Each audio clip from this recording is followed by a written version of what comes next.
What's going on, everybody? We got that Friday feeling. Matt's here. I'm here. We're just here to hang out for 20, 30 minutes and talk some sports. Any goddamn sport you guys want to talk about. I want to talk about that football game last night, Matt. What time did you go to bed or did you stay up to the end of overtime? I know you're living in Indiana, so maybe that's your squad. Did you punish yourself and stay up till the end? I did. I Oh, watched man. every second of that game. I watched every single second of that game, and I'm not proud of it. It was more really because I'm a big Lord of the Rings fan. So like on Amazon Prime, then they have the new show Rings of Power or whatever. It comes on right after that. So it's like, Okay. I'm already up. I'm watching the show, already. So it's like whatever. But that is the second Denver Broncos primetime game stinker. I believe we get another one next Monday Monday night? Yes. because I watched the entirety. It was a carbon copy of watching Niners versus Broncos a couple weeks ago, and I'm as a Niners fan, I'm like appalled that the Niners lose to a team like the Denver Broncos. Like that team, their defense is good, but like what is going on there? Some of the decision making from the coaching staff all the way down to Russ, just a wild, wild situation. But you know why I did watch it, Jason? I had a What'd you cash? put your feet up on the couch and sit there and watch a nice under 42 come in Oh, nice. because that was too easy. Yeah, I cashed on the first half, so I was able to go to bed at halftime by cashing the under 21 and a half. I'm sure they probably said it on the broadcast. Was that the first NFL game to go to overtime and no touchdowns, or had that ever happened before? I feel I like if don't it, know. I'm not sure. I would assume it's possible. It's very possible. I think that like there I didn't haven't know been that. No, I didn't know that was possible. I didn't know you could have an overtime game in the NFL and no touchdowns. But that's yeah. And then I mean yeah, a lot of people I think in discords and stuff. I think they had a huge victory. Some people were hitting 100 to 1s last night on no touchdown score, and some of oh, I these saw some of those tickets. That's there was some wild. 90 to 1s, 80 to 1s. Like some people were betting $100. Maybe some people even had a couple more than that. And like, wow, what a cash that! I mean, 10K for no touchdown, and that's Unreal. the second year in a row, Jason, that's happened on a primetime game with no touch. Last year it happened as well, and there were some big tickets cashed. So Wow. it's definitely a market that at some point in time you've got to consider. And when I'm like all the whole day, I'm like, all I'm going to do, I'm betting the under here. I'm betting the under.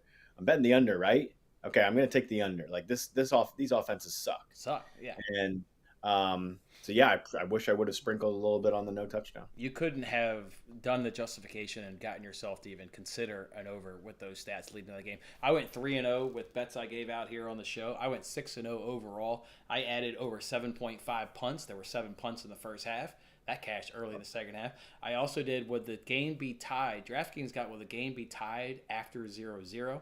I bet that. That game was obviously tied. And then I bet under 13.5 for the largest lead in the game. Well, obviously that cash because it helped. Most people only got was 12 points. So, yeah, Yeah. just a good day, man. What about MLB baseball? Have you already gotten the cash? I got a nice little already plus money cash. Or you Did got it you do over? a Did you do a Nerfa to get the day started? I didn't do the Nerfy because it's too juicy. You'd have to parlay them, but you could damn near take a Nerfy in 3 of the 4 games in my mind. I wouldn't touch the Nerfy in Cardinals Phillies, but the other Yep. 3 games today, yeah, I would parlay the Nerfy. I just did F3 under 1.5 run, and it was a no sweat. It was 0-0. Okay. It's still zero Yeah. Yeah. zero in the fifth inning. Postseason baseball is kind of boring just because it's always low scoring. Just and the games fly Yeah. by at a It quick just pace. Yeah, and I love postseason baseball. I don't mind some of the low scoring grinders from time to time. I'm accustomed to those being a Giants fan over the years with some of their pitching staffs that they had and very little run support. I mean, at least it makes games. I like pitching duels, especially in October. I don't mind them. But I did place a bet just to kind of get down on some of the Nice. playoff baseball. I want a little action. I did a half unit play. I've got Phillies first five minus a half at Yep. plus 115. I just think that I know that the Cardinals, they're hotter. They've got a better lineup, but this pitching matchup is a little bit unfair. Like Wheeler versus Quintana. I mean, So for that reason, I'm going to ride with the better horse. Basically, I'm going to say Zach Wheeler. He gets the job done here, and the Phillies find a way to score get a couple across against Quintana. I like that bet, right? Remove that Phillies bullpen that's trash and just focus on the offense through first five and the starter. What did I miss some news? Like, why are we not throwing Wainwright or Montgomery here? What is Quintana doing even getting the start? Where's Wainwright? Where's Montgomery? What are we talking about That's here? the thing is like I have not even paid enough attention to baseball to tell you that reason. And like it's been, is Quintana just going to come in here and like try to give a couple innings? Like, is that what we're doing here? Like, I don't know what his stats have looked like over the last 30 days. Like, that's something I think that's kind of mandatory when you're betting baseball is Yeah, yeah. what has this guy done in the last 30 days? And so that's something you've got to check into. But I just know that this is Wheeler is on the upper echelon in terms of pitchers, and Quintana he's a journeyman. So hopefully they stack the lineup with a bunch of right-handed bats in this Philly lineup, and I'll take a look at this lineup here. Hopefully there's a lot of right-handed bats, and see if they can just get if they can get two across. I think that I can cash that ticket. Without a doubt. I doubt. When you look at those lineups, tell me where Castellanos is playing. And then, Matt, if you need a player prop to bat, Castellanos from their Reds and Pirates days, he's got a ton of success off Quintana. He's seen him a ton, 40 plate appearances, absolutely crushed him. I sprinkled him in a parlay. Yeah, here's the thing, too. Like, when you look at these lineups, this is a nice – so it goes lefty with Schwarber. Then it goes Hoskins, Real Muto, couple righties. Then it switches back over to a lefty and Harper. And then there's Castellanos in the 5-hole, which I love. I mean, he's going to be your RBI gem. They've got Baum behind him. And then, like, Gene Segura, like, sitting here in the 7-hole. Right. Not bad. Not a bad guy to have in your 7-hole. So, yeah, I do like the Phillies a little bit today. I like the Phillies as well. I don't know about you in terms of overall before maybe we transition maybe a soccer or something, but my World Series predictions, Guardians Mets, is 40-1. I put a free roll on it to win $1,600. I'm loving the Guardians. The Mets, I'm really banking on DeGrom and Scherzer just sacking up and manning up. And they've been shitty this last month, but if there's two guys I want to bet on, I want to bet on them. But I don't know. Who do you have in this World Series? I went to one game this year, and I went to the Guardians versus the Giants, and literally at the very beginning of the year, and the Giants won. But that was, very early days. Who would I have here? I mean, I think it's very hard for me to say no to the Dodgers. It's very like how can you go against the Dodgers in my mind? Like you better like those Mets pitchers have got to be everything that they dreamed of to beat the Dodgers. I think like in that series, they're going to have to be nearly perfect. God, this is a good one. I'll go with Dodgers. I like it. I don't know who's coming out of the AL, Jason. I need some help there. To me, it's Rays or Guardians. Two best pitching staffs by far from a starter and a bullpen. And obviously I picked the Guardians of those two. Yeah, I mean the Rays could see that would be a rematch from 2 seasons ago. Rays Dodgers. Yeah, that was not too long ago. Yeah, that was 2 seasons ago. I like that. I like just Tampa what they've done over the last 3 to 5 years in general. Has been pretty quality. Yeah. We got Brian hanging out with us here. Appreciate it, Brian. He's looking forward to the Premier League in the morning. There may not be any Premier League this afternoon, Matt, but I do see a game in League One, Bundesliga. La Liga. Did you get any soccer action that you need to share with these people, or what are we looking forward to maybe in the Premier League this weekend? Yeah, no soccer action for me today. I'll probably have the Hoffenheim Bremen match on just to kind of see that is one of those where you could see some goals and like it could be like something to get interested in play. What's Bremen? But I have nothing pre. I was just say, was Bremen that team last year that like everybody scored against, and you were like the fade king? Weren't you fading? Was that the team in the Bundesliga last year? You were fading it wasn't every week. That was Greta Firth. Oh, Gutherford. That's right. Gutherford. Okay. So like here's a good one. Like so, for example, this total is basically at 3.25. Is where this line truly sits here on the posted total. It's 3,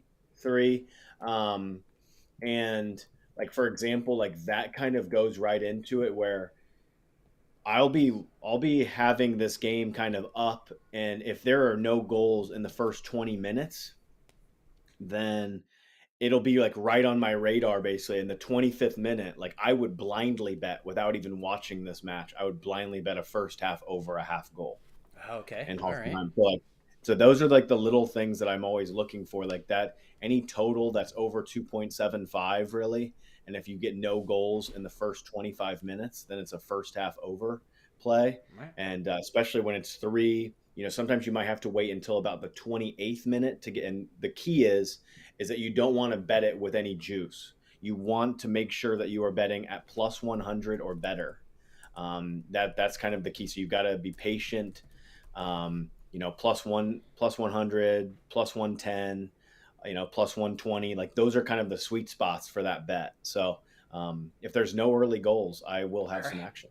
I'm gonna do it, Matt. I mean, I got no real action. I mean, I do got a couple baseball bets this afternoon, but you're a live bet king. I hit a live bet this week in the Inter Barcelona, but that is not something I dabble in. I try not to read too much in a match, but I know you're actually excellent in. So if you've got a good read on that, all right, I'll set an alarm. It looks like this match starts at 1:30 local time, so I'll set an alarm for about 2 o'clock, and I'll check in Yeah, about. and that works for every single league and everything. Like if you go through the entire soccer slate, and you even go, and I don't do this, but if you do, and you were go into like, and you want to be someone that bets on like a Finnish league or something, and you see a total in the Finnish league, and the league, and it's 3.25, it's 3.5, it's three, whatever, and there's no goals after 25 minutes, it's once you get to the plus 100 range, it's worthy of a live bet, and it's you can do them blind. It's better when you're watching, in my opinion.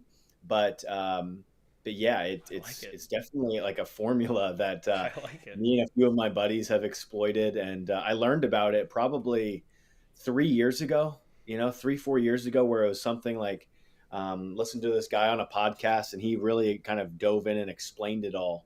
How he was betting a lot of like Turkish league overs, and how to get involved live, and it's very key, to have that. It's got to be over 2.75 really. If it's just an over under of 2.5, unless you're watching it and you've got a really good gut feel, then you kind of just stay away from it. All right, so we're keeping an eye this afternoon on Hertha. Hertha, it's our Werder Bremen It's versus Hertha Berlin.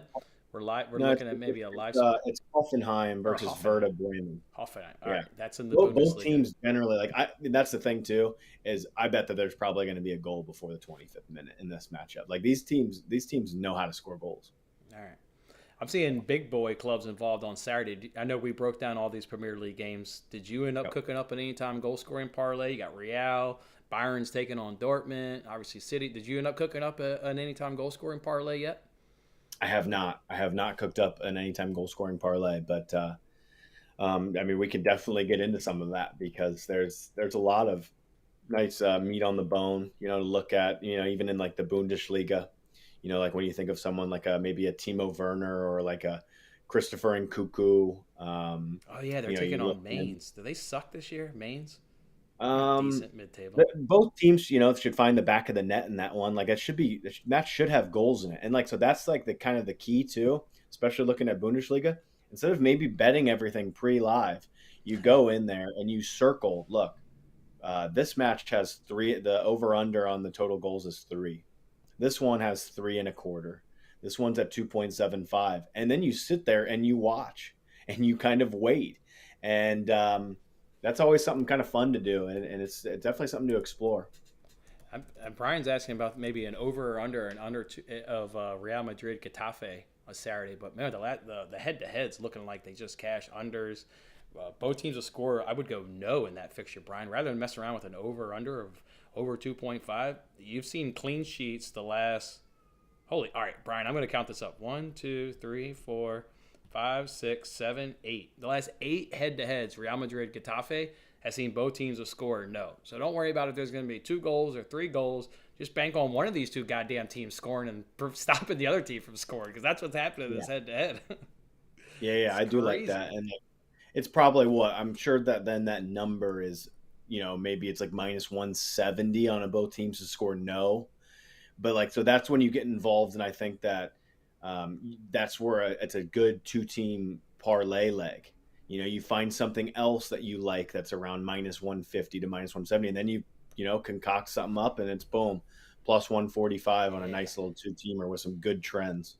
Yeah, yeah, I like that. You know what? If you want a parlay piece, I think my favorite NFL parlay piece is Tyler Bass of the Bills have over 2.5 made extra points. Because the over under for Ooh, touchdowns at 3.5, this is a way to kind of get it a little bit lower. Now the juice yeah. is like minus 190, so yeah, it's definitely a Oh, I parlay like that. piece. I I mean, like it. that's the thing is like I don't understand how the Bills don't beat them by 20. Oh, and Sean McDermott eats up rookie quarterbacks. Kenny Pickett's in. He's in for a rough one. They're They're gonna. in they're in for some trouble. So talk to me though. Talk to me a little bit, Jason, about the secondary for the Bills. Just I know that the front four is nice. How's the linebacking core? And I know that the secondary of the Bills, it's pretty young, isn't it? Most people will tell you they've got the best coverage linebacker in Matt Milano, and so he's ready to go. In terms of their secondary, yeah, I mean, it's banged up, but it's still producing every week. And now maybe it's because they went up against Lamar Jackson, who's maybe not one of the greater from a passing quarterback perspective, but I think he's going to be better than Kenny Pickett. And that defense Yep. held up, so from a secondary standpoint. Now there's going to be no Jordan Poyer this weekend. Still don't have either one of their corners. Micah Hyde's obviously on IR for the rest of the year. I don't know if Kenny Pickett can expose it though, because the front four can put so much pressure on him. Uh, Yeah. this And this then we spread of know that 14, that's they're what the covering it. NFL is all about. Yeah, it's all about the pressure and that to be able to help the secondary out and stuff. That's my only thing. It's like, how did the Bills not win this whole thing? It's really I've all got too about much this. money. You're getting me a little too excited. I got too many future bets on this. Just letting you know, I you're know. way too Well, yeah, but excited. I don't understand. I'm not even trying. Like it's all about the secondary for me. Like as long as they're secondary, and of course, injury avoidance is the number Right. one thing in the NFL. If your team avoids injuries, you can even have like a kind of an average Joe team that makes the playoffs because that's just how this league works. So, um, like Trent Williams, for example, like against the Broncos, I think a couple weeks ago, that was an injury scare, Right. but he's only going to be out for about 4 weeks. So it's like you're just like counting your chickens, basically. Yeah. All right. Let's stay with the NFL before we drop, and let's do what I do in baseball, a little rapid fire. But let's do it here between the two of us instead of one of us. Yeah. Let's talk about this London game here. We've got the Packers and Giants. The whole world's on the Packers. I'm on the Packers, but can they cover 7.5? The Packers. I was not impressed with what they did with Bailey Zappi. I would like the Giants in 7.5. What about you?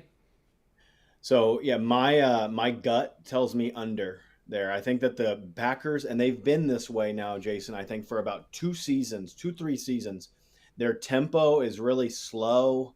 They play close games. They don't cover these big numbers like you're saying. Like I don't know if they cover. I think that they're a decent teaser leg. Getting them down to the minus 1.5, -2 range, it seems okay. Mm-hmm. Um, but for me, it's like I just don't see the explosion on offense. I know it's Aaron Rodgers here, but like, how does this game get over 40 points? Really, you've got a good Packers defense. You've got an offense that's a little bit anemic, slow tempo. Like I don't know. My gut says under. I like the Packers in a teaser. That's Have, where I'd be looking. have you ever bet the London game? I always stay away from the London game with the whole travel and time zone and all that shit. I don't think I've Yeah, ever bet the London game personally. I didn't have a bet on last week's in the Vikings Saints game. I had no action there. Bills Steelers, Bills minus 14. That's a absolute crush spot right there. Vikings and Bears. Matt, I'm going to share a stat with you. 23 divisional games so far this NFL season. 19 unders have cashed. 19 Yeah, unders have cashed in 23 yeah. divisional games. We're getting Bears Vikings over under a 44. Justin Fields' passing number again is 166. Last week it was 148 yards. Have you ever seen a quarterback's over under passing number of 148 yards? This guy is poo poo on a stick. I like the Vikings to absolutely smash the Bears here. They'll probably keep it under. Yeah, The Bears won't get more than 13 points. So I think the under hits in this one too. yeah, no, that's why this line has moved, and I'm a little bit disappointed. Like in a sense, like I thought that -7 was a really solid bet, and obviously, I think that public and sharp money are coming in and saying, look, like this needs to be at 7.5. I mean, it should be. Yeah. This line should have been. It should have opened here, and now it's gotten here. So this is a fair line for me. I think that the Vikings are the only look here, the only look, and if you want to try to avoid the 7.5, that if the Teaser. hook scares you off, then say, all right, I'll take the team total. We're on a fast track indoors here in Minnesota. I still think that their offense is competent enough. Like, I don't love betting with Kirk Cousins in a sense, like, and I love what they're doing with Jefferson and all that stuff. But yeah, I Whoa, mean, that could be 1 another p.m. Kirk Cousins is pretty damn good. 1 p.m. Kirk Cousins is one. pretty damn 1 good. p.m. Kirk Cousins indoors, Pretty good. and it's a team that they're better than. What about the Falcons? Only team that's covered the spread in all 4 games. It's your Atlanta Falcons. They cover in 10 against the Bucks. It would be the only way that I would go here. It really would be. Like, this line has been bet up. Um, I think that maybe that's due to some of like the Patterson news. He's on IR now for the next 4 weeks. Like, but again, it's just a running back. It's a journeyman running back that everybody's like, oh my God, what are they going to do without Cordarrelle Patterson? Like, it's a running back. Running backs don't matter. You saw the Colts get the job done without Naheem Hines and Jonathan Taylor last night. Yeah. So, and I kind of like Marcus Mariota a little bit, running around. Like, he should be able to make a couple plays. Drake London looks really solid. And I've cashed a couple Falcon stuff over the past. The Falcons have done me great. I don't know about this spot. I don't think I'm going to bet on this one, but it would be the only way that I would look. I would continue to ride the ATS train. Yeah, I would continue riding the Falcons on the ATS, and I would just take another divisional under right there. I was trying to find while you were talking the tweet. There was a guy named Joe that I follow on Twitter.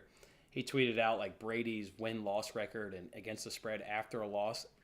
To me, that stat's a little skewed because he played on New England with like all the effing super teams, and they didn't even really like lose that often. So like the sample size is also pretty small. I don't know. But Brady on the bounce back, can't go wrong right there. Another divisional game in Jets-Dolphins. I'm taking the under right here. People are calling him Teddy Covers. He's got a really good record at covering the spread, does Teddy Bridgewater. But I'm not messing around with it. To me, this one's just gravitate towards the under. Good defense in the Dolphins, decent defense in the Jets. Obviously, with your guy coming over from the Niners, I'm on another divisional under. Again, it's at 19 of 23. Yeah. I'm not trying to pick a side on this one, but give me the under. I'm not going to lie. I think that you're spot on here, Jason. I think that it's a touch too high. 45.5 is a touch too high in this game. I think that it's a really nice game to not try and sit there and pick out who's going to win, because I can tell you, I don't think that anybody knows who's winning this game. Truly. Like, I don't think that there's an edge to be had, because look, what just popped up today on the injury report. Tyreek Hill has a little quad niggle now. And so like, that's like, what is that going to do here? That might take the top off of the defense. Well, now the top can, kind of suck in and like what all these teams are doing. Watch the Colts play football. All these teams are just saying, Matt Ryan, you have an absolute noodle arm. You cannot beat us deep. So everything is just sucked in, and the run games are getting, crushed. And he's got 5-yard passes, and that's all he's got. So there is no top. And so like Tyreek would be the key to taking the top off the defense. So he's definitely something to pay attention to. I don't think that this line is going anywhere, really. I think that if anything that's moving here, it's the total, and it'll go down. I don't think the side. I think it's going to stay at 3 pretty much the whole time. If I had to bet it, I would take the Jets, which is just weird. But I like your under call way more. The next game we want to talk about here is it's going to come down to how much do you trust Bailey Zappi to help out with an over, because the Lions are just cashing the over in every single game this season. Jared Goff he's good enough on offense. I understand all the complaints about him, but he's putting up points. And the defense obviously concedes a lot of points. But do you trust Bailey Zappi to help out and cover this spread? I love the Lions this week. The Lions are catching 3.5 on the road at Gillette Stadium. Damn it. I still don't understand how they hung with Aaron Rodgers at Lambeau Field next week. But I kind of like the Lions at 3.5. I'm going to gravitate towards an over just because it's a Lions game, though. Yeah, you want to know I had a rough beat last week. It was I had Packers first half, minus 3.5, and Aaron Rodgers throws that the most uncharacteristic Aaron Rodgers thing of all time. 10 seconds left in the first half. Like, what's he even doing? Like, that's a Bailey Zappi mistake. This is Aaron Rodgers. Brutal. Like, this is like our GOAT pretty much, like one of, like, and I cannot believe I lost that ticket. That one hurt to the core. This one is funky. This game is funky, Jason. It's been at 3 all week. Now it's at 3.5. I think the public is on Detroit. I think that sharps are betting the Pats, which is very weird. And trusting Zappi. mean, I've heard some good things about him in camp and stuff, but like this is still a big step up. And then, you know, in the beginning of the week, I'm like, this is a smash over spot. Like I trust the Patriots to still be able to do some things here. But it's one of those contrasts where it's like you're getting this rookie quarterback against a bad defense. So what's going to happen there? And then you've got a good offense in Detroit versus a good defense in New England, a defense that you know is at least going to play smart football. It looks like Amon-Ra St. Brown is included here. He is going to go. He practiced today. Mm-hmm. So yeah, one thing that I looked at you know, in terms of the player prop market, a guy that I have on a couple of my fantasy teams is Ramandre Stevenson, and he's starting to get a more of a majority of the workload than Harris, and he's going to be their pass catching back. I kind of like Ramandre Stevenson in this matchup over receiving and rushing yards combined. I need to find the exact number of what that is, but I like that combination because he will be on third down. He'll be the receiving back, and you know that Zappy's going to probably want to check some things down. I like this. And then I think that he's a decent running, you know, attack guy, and the Detroit Lions, they can't stop the run. So like Ramondre receiving and rushing combined, it's probably going to be like maybe 70, something like that. And like, I like that for him. You know what? There's only one book that has the stones to get out player props early. FanDuel always waits till after Friday practice report. Same thing with Barstools and Bet Rivers. DraftKings they're not offering that. I'm just looking at it right now, so I'm going to be monitoring that. I think that's a nice. That's something to just take a look at and remember. Right, that's something to write down. I think that Ramondre Stevenson is somewhat of a smash play this week, and I think that he will have. I think he'll have over 70 yards in terms of receiving and rushing combined. Here's your lock of the NFL weekend: Eagles Cardinals. Matt, first half spread for the Eagles. They're the number one team in points scored in the NFL at 23 points. The Cardinals are dead last with 4 points scored in the first half. There's your lock right there the entire weekend. I want to give you that before we end the show. There's your lock, Matt. Your paycheck and put it on it. I did mine. I love that. What are we getting on a line here? Is it 3.5? I did 3 over at FanDuel, but it is 3.5 at DraftKings. But you can shop around. Yeah. Yep. I love that. I love that look. I thought so. I love it. All right, guys. Make sure there you go. Guardians just went up 2-1 right there on the Rays. Wow. Was that a bomb? Did somebody hit a bomb? Yep. Somebody hit a home run. Somebody hit a bomb. I can't believe that over-under was 5.5. All right. Make sure you're giving us the follow on Twitter, fellas. Matt and his soccer, obviously on Sunday mornings. Once those lineups come out at 10 a.m. Eastern time, he fires them out, and I want to tail him. All right, Matt. It's Friday, baby. It's Friday. It's Football Friday. There's so much good stuff. So, yeah, best of luck to everybody on their wagers this weekend. All right, man. Enjoy it.